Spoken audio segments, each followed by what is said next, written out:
Hello मेरे प्यारे बच्चों। आज हम लोग एक ऐसे टॉपिक के बारे में बात करेंगे जिसमें बेटा हमें तीन अलग अलग विषयों को साथ में जोड़ना है, क्योंकि ये टॉपिक तीन अलग अलग विषयों का भाग है। ये भूगोल में भी आता है, ये समाज में भी आता है और ये अर्थव्यवस्था में भी आता है। आज हम जिस टॉपिक के बारे में बात करेंगे उसका नाम है बेटा जनसंख्या व निर्धनता। यूपीएससी इस टॉपिक के बारे में आपसे कई बार पूछ चुकी है कि जनसंख्या और निर्धनता में आपस में क्या संपर्क होता है। तो यही संपर्क आज हम समझने का प्रयास करेंगे कि किस तरीके से जनसंख्या और निर्धनता दोनों एक दूसरे के पूरक हैं। अगर आप एक बार ये टॉपिक समझ गए तो इस टॉपिक के द्वारा आपको अर्थव्यवस्था के, समाज के और भूगोल के तीनों के कई पहलू समझ में आ जाएंगे। अब बेटा इस टॉपिक को समझने के लिए हमें शुरुआत करनी पड़ेगी ग्रामीण क्षेत्र से। हमें बात करनी है ग्रामीण क्षेत्र की। अब अगर हम ग्रामीण क्षेत्र की बात करते हैं तो किसी भी ग्रामीण क्षेत्र में बेटा जो भूमि होती है वो भूमि हमेशा 70 और 30 के अनुपात में विभाजित होती है। जहां पर 70% ऐसा क्षेत्र होता है जहां कृषि किया जाता है और 30% ऐसा क्षेत्र होता है जहां पर लोगों का आवास होता है। अब यहां पर हम दो अलग अलग उदाहरण ले लेते हैं अपने निर्धनता वाली चीज को अच्छी तरीके से समझने के लिए। मान लीजिए मेरे पास दो गांव,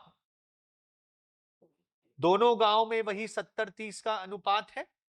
इस गांव में बेटा मेरे पास जो भी आवासीय क्षेत्र है उसमें 1000 घर हैं, यानी कि 1000 परिवार रहते हैं। और जबकि ये जो क्षेत्र है इसमें सिर्फ 100 घर हैं, यानी कि सिर्फ 100 परिवार रहते हैं। अब अगर यहां पर 1000 परिवार हैं तो ध्यान से सोचिए, यहां पर जो भूमि है वो भी अगर सभी परिवारों के पास बराबर है तो 1000 बराबर भागों में विभाजित होगी। जबकि अगर हम इस क्षेत्र की बात करते हैं तो इस क्षेत्र में क्योंकि सिर्फ 100 घर हैं, सिर्फ 100 परिवार हैं, तो यहां की जो भूमि है वो सिर्फ 100 भागों में ही विभाजित होगी। तो यहां पर बेटा भूमि का आकार छोटा हो जाएगा, जबकि यहां पर भूमि का आकार बड़ा हो जाएगा। अब इसी आकार के फर्क से पूरी की पूरी अर्थव्यवस्था में, पूरे के पूरे समाज में काफी ज्यादा अंतर आ जाता है। यहां पर हर परिवार के पास एक छोटा खेत है, जबकि यहां पर हर परिवार के पास इस क्षेत्र के मुकाबले कहीं बड़ा खेत है। जहां परिवारों के पास छोटा खेत होता है वहां पर जो कृषि किया जाता है बेटा, उसी कृषि को हम लोग गहन कृषि कहते हैं। तो इस क्षेत्र में गहन कृषि हो रहा है, जबकि यहां पर बड़ा खेत है। जहां बेटा बड़ा खेत होता है उस क्षेत्र में जो कृषि किया जाता है उस कृषि को व्यापक कृषि कहा जाता है।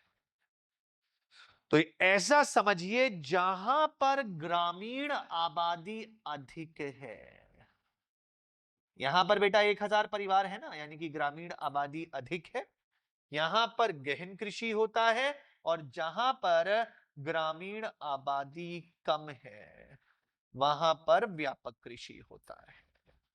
और एक बात समझिए, खुद सोचिएगा बेटा, ग्रामीण आबादी अधिक कहां पर होती है? ग्रामीण आबादी अधिक होती है विकासशील देशों और ग्रामीण आबादी कम होती है विकसित देशों। इसीलिए बचपन से शायद आप लोगों ने ऐसी बातें पढ़ी होंगी कि भारत जैसे देशों में गहन कृषि होता है, जबकि अमेरिका, यूरोप, ऑस्ट्रेलिया जैसे क्षेत्रों में व्यापक कृषि होता है। तो अब आपको ये वाली बात समझ में अभी आई होगी कि ऐसा क्यों होता है। ये बात बेटा निर्भर करती है ग्रामीण आबादी के ऊपर।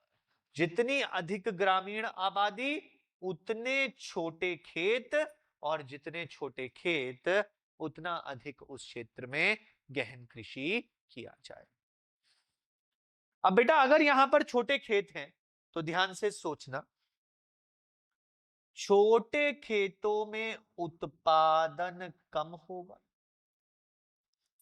जब उत्पादन कम होगा तो आमदनी कम होगी, और जब आमदनी कम होगी तो यहां पर जो भी किसान है वो किसान अधिक तकनीकों को नहीं ले पाएगा या नहीं खरीद पाएगा। और जब वो तकनीकों को नहीं खरीद पाएगा, उन तकनीकों को जिससे कृषि होता है, जिससे कृषि को आसान बनाया जा सकता है, जैसे ट्रैक्टर नहीं ले पाएगा, अन्य जो मशीनें होती हैं जो कृषि में सहयोग देती हैं उन मशीनों को नहीं ले पाएगा, तो इस किसान को इस क्षेत्र में या अपने खेत में बहुत ज्यादा मेहनत करनी पड़ेगी। ये किसान मेहनत भी अधिक करेगा और इसकी आमदनी भी अधिक नहीं होगी। जब अधिक आमदनी नहीं होगी तो ध्यान से सोचना, क्या ये किसान बाहर से लोगों को, बाहर से श्रमिकों को अपने खेत में काम करने के लिए ला सकता है? नहीं ला सकता, क्योंकि वो श्रमिक भी क्या मांगेंगे, वो श्रमिक भी इससे दिहाड़ी मांगेंगे। इसके पास इतना पैसा ही नहीं है कि ये श्रमिकों को दिहाड़ी दे सके।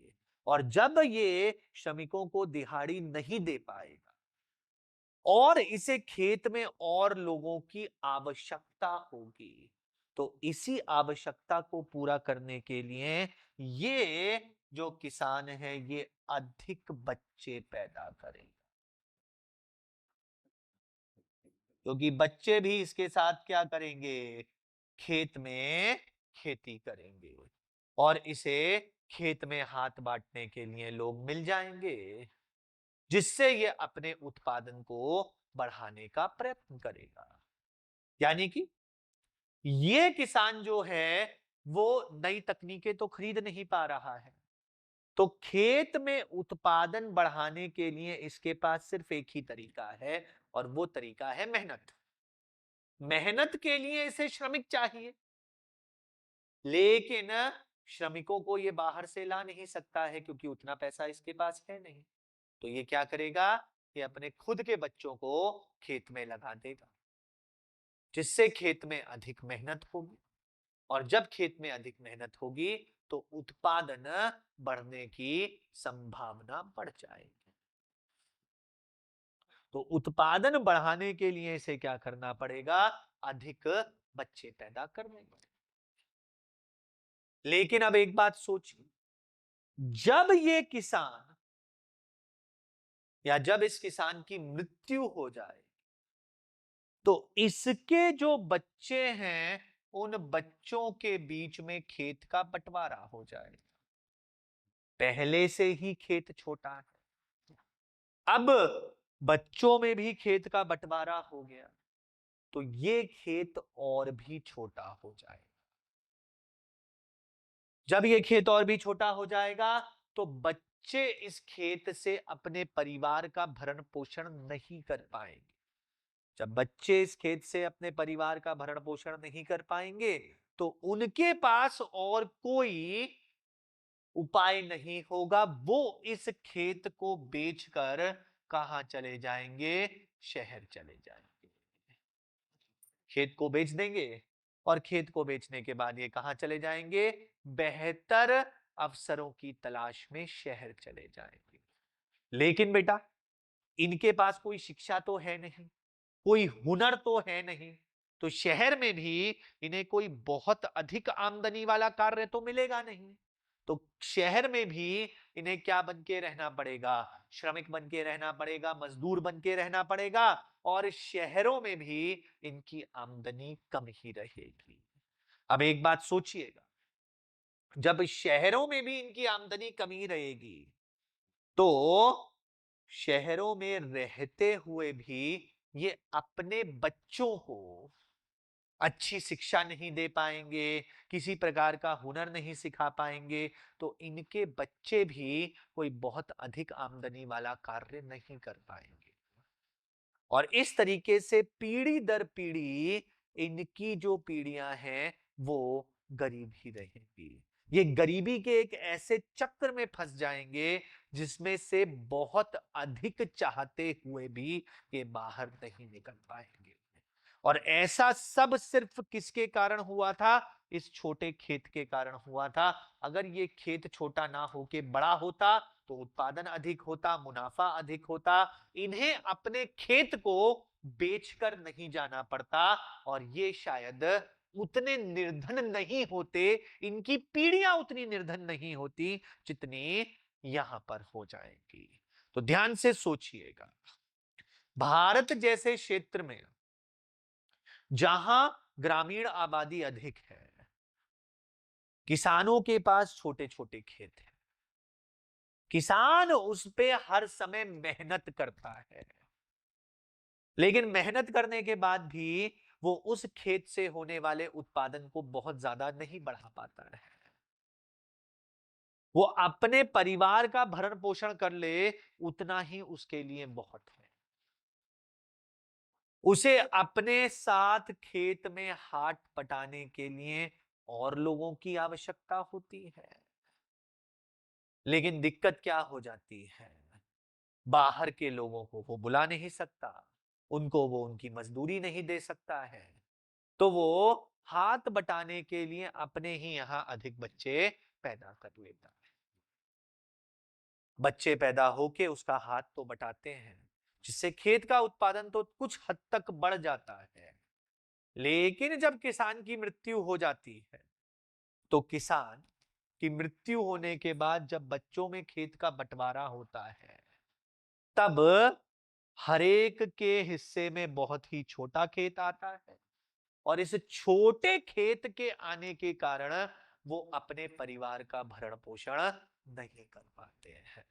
उनके पास और कोई चारा नहीं बचता है, वो इस खेत को बेच के शहर चले जाते हैं। लेकिन उनके पास कोई शिक्षा नहीं होती, उनके पास कोई हुनर नहीं होता, और इसी कारणवश क्या हो जाता है, इसी कारणवश शहर में भी उन्हें मजदूरी का काम ही मिलता है।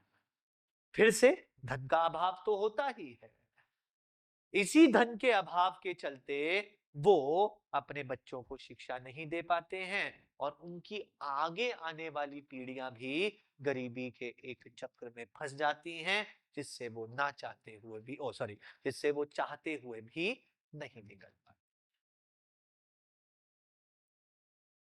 तो कहानी की शुरुआत होती है एक छोटे खेत से, लेकिन जहां पर विकसित क्षेत्रों में बड़े खेत होंगे, वहां पर क्या होगा, कहानी बिल्कुल उल्टी हो जाएगी मेरे बच्चों।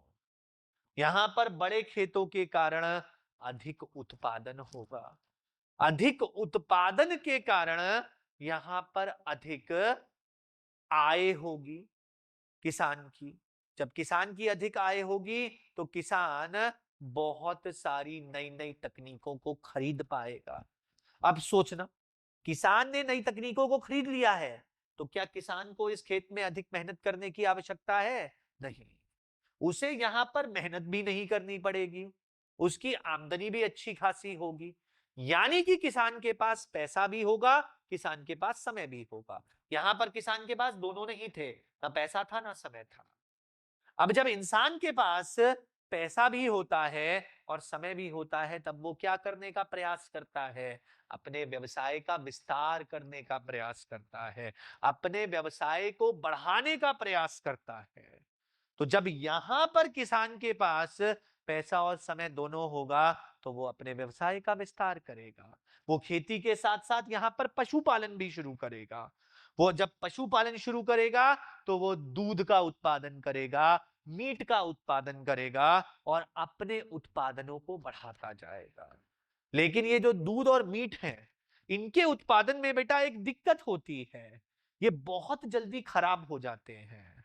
और ऐसा उद्योग जो किसी भी खाद्य पदार्थ को खराब होने से रोकता है, उसकी जो अवधि है, जिस अवधि में उसे इस्तेमाल किया जा सकता है, उस अवधि को बढ़ाता है, उस उद्योग को बेटा फूड प्रोसेसिंग उद्योग कहते हैं।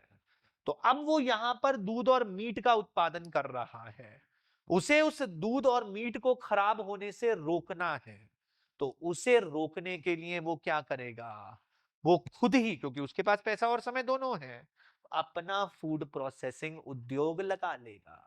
तो अब वो खेती भी कर रहा है, अब वो पशुपालन भी कर रहा है, और उसने अपना फूड प्रोसेसिंग उद्योग भी लगा लिया है, जहां पर वो पनीर बना रहा है, अचार बना रहा है, पैकेजिंग कर रहा है। और इन सब को बनाने के बाद, ये सब करने के बाद, अपने पनीर जैसे, अचार जैसे, पैकेज्ड खाद्य सामग्री जैसे सभी सामानों को कहां बेच रहा है, बाजार में बेच रहा है। तो यहां पर बेटा जो किसान है, अब ध्यान से सोचो, वो किसान नहीं रहा है, उसके पास उद्योग है, वो पूरी तरीके से एक उद्योगपति बन गया है। अब ऐसे किसान को तो अपना हाथ बटाने के लिए अधिक बच्चों की आवश्यकता नहीं होगी, क्योंकि उसे मेहनत तो करनी नहीं है, तो ये अधिक बच्चे भी पैदा नहीं करेगा, ये कम ही बच्चे पैदा करेगा, क्योंकि इसके पास पैसा है, ये बच्चों को अच्छी शिक्षा भी देगा, और इसकी मृत्यु के बाद इसके जो भी बच्चे होंगे वो इसके साम्राज्य को बहुत आसानी से संभाल लेंगे। तो अब ध्यान से देखिएगा, हमने एक ही सिक्के के दो पहलुओं को देखा। एक तरफ एक ऐसा किसान है जिसके पास छोटा खेत है, एक तरफ एक ऐसा किसान है जिसके पास बड़ा खेत है। छोटे किसान वाला, सॉरी, छोटे खेत वाला किसान खुद भी निर्धन है, और उसकी आगे आने वाली पीढ़ियां भी निर्धन है। बड़े खेत वाला किसान, क्योंकि उसके पास पैसा और समय दोनों था, उसने अपने आप को एक उद्योगपति में परिवर्तित कर दिया है। वो खुद भी धनवान है, और उसकी आगे आने वाली पीढ़ियां भी धनवान रहेंगी। तो यहां से हमें क्या क्या समझ में आता है, यहां से सबसे पहले हमें यह समझ में आता है कि भूमि का जो विभाजन है, वो एक प्रमुख कारक है जो निर्धनता पर अपना प्रभाव डालता है। अगर भूमि अधिक होगी तो निर्धन होने की कम संभावना है, और अगर भूमि ज्यादा होगी, सॉरी, कम होगी, तो निर्धन होने की अधिक संभावना है। भूमि ज्यादा कब होगी, जब आबादी कम है, और भूमि कम कब होगी, जब आबादी ज्यादा है। यानी कि जब आबादी कम होगी तो किसान के धनवान होने की अधिक संभावना है, और जब आबादी ज्यादा होगी तो किसान के धनवान होने की कम संभावना है। यानी कि निर्धनता पर किसका प्रभाव पड़ता है बेटा, निर्धनता पर जनसंख्या का प्रभाव पड़ता है। अगर जनसंख्या अधिक है तो निर्धनता होने की संभावना अधिक है, और अगर जनसंख्या कम है तो निर्धनता होने की संभावना भी कम हो जाती है। दूसरी बात, अगर इंसान निर्धन होगा तो वो अपना हाथ बटाने के लिए क्या करेगा, अधिक बच्चे पैदा करेगा, और अगर इंसान निर्धन नहीं होगा तो वो अधिक बच्चे पैदा भी नहीं करेगा। यानी कि कहीं ना कहीं निर्धनता किसको बढ़ा देती है, जनसंख्या को बढ़ा देती है। तो इसको इस तरीके से समझिएगा, अगर जनसंख्या अधिक है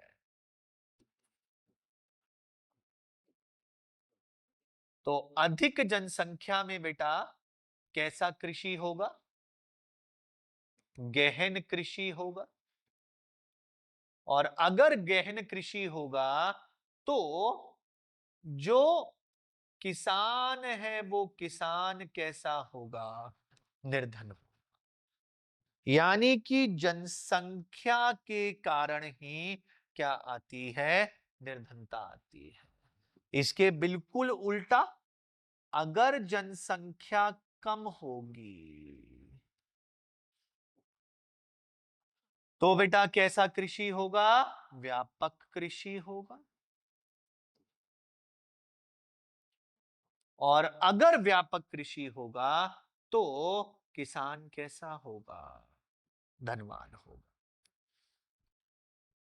तो यहीं से हमें पता लगता है कि जैसे जैसे जनसंख्या बढ़ती है वैसे वैसे निर्धनता भी बेटा बढ़ती जाती है। पहली बात। दूसरी बात, जो इंसान निर्धन होगा वो अपना हाथ बटाने के लिए क्या पैदा करेगा? अधिक बच्चे पैदा करेगा। और जब वो अधिक बच्चे पैदा करेगा तो वो जनसंख्या को क्या करेगा? बढ़ाएगा। तो इसका मतलब निर्धन इंसान जनसंख्या को क्या करता है? बढ़ाता है। धनवान इंसान जनसंख्या को नहीं बढ़ाता है।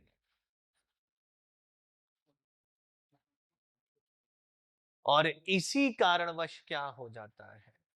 इसी कारणवश जो जनसंख्या है बेटा वो किस पर निर्भर करती है? निर्धनता पर निर्भर करती है। क्योंकि अगर जनसंख्या अगर निर्धनता है तो जनसंख्या अधिक होगी, और अगर निर्धनता नहीं है तो जनसंख्या इतनी अधिक नहीं होगी। और जबकि जो निर्धनता है वो किसके ऊपर निर्भर करती है? जनसंख्या पर निर्भर करती है।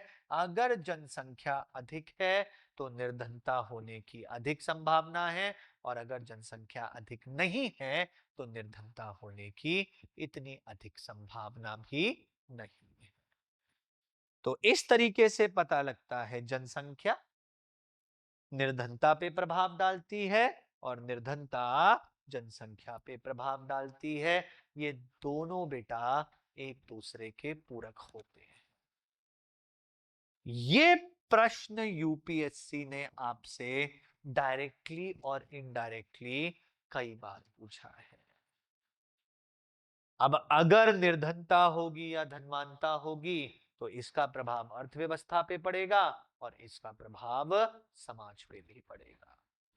इसीलिए जहां अधिक जनसंख्या होती है उन देशों की अर्थव्यवस्था अधिक बलवान नहीं होती है।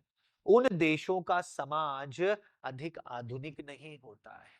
और जहां जनसंख्या कम होती है उन देशों की अर्थव्यवस्था भी मजबूत होती है और उन देशों का समाज भी काफी अधिक आधुनिक होता है। तो अब इसका प्रभाव सीधे सीधे किस पर पड़ जाता है? अर्थव्यवस्था पर पड़ जाता है और साथ में समाज पर पड़ जाता है। तो सबसे पहले बेटा हमें यह समझना है कि किस प्रकार से जनसंख्या और निर्धनता एक दूसरे के पूरक होते हैं। मुझे उम्मीद है ये वाली बात आपको समझ में आई होगी कि जहां जनसंख्या अधिक होगी वहां गहन कृषि होगा, निर्धनता होने की अधिक संभावना है। और जहां निर्धनता होगी वहां पर वह अधिक बच्चे पैदा करेंगे जिससे जनसंख्या बढ़ने की अधिक संभावना है। जहां जनसंख्या कम होगी वहां व्यापक कृषि होगा और धनवान होने की अधिक संभावना है। और जहां धनवान होंगे वहां वो अपनी मदद के लिए, अपनी सहायता के लिए बाहर से लोगों को बुला लेंगे और इस कारणवश उनको खुद अपने बच्चों को अधिक करने की आवश्यकता नहीं होगी और इसलिए जनसंख्या कम हो जाएगी। तो निर्धनता और धनवानता भी जनसंख्या पर निर्भर करती है और जनसंख्या भी जो अर्थव्यवस्था है, जो आर्थिक स्थिति है, उस पर निर्भर करती है। तो मेरे ख्याल से इतनी बात बेटा आपको समझ में आई होगी। तो ये एक बहुत ही इंपॉर्टेंट कॉन्सेप्ट है, तो इस कॉन्सेप्ट को प्लीज ध्यान रखिएगा। पेपर 1 में 2015 में इसके ऊपर सीधा प्रश्न भी पूछा गया है और साथ में आसपास डायरेक्टली या इनडायरेक्टली इसके ऊपर कई बार सवाल पूछे गए हैं। तो आज के लिए इतना बहुत है। बहुत बहुत धन्यवाद।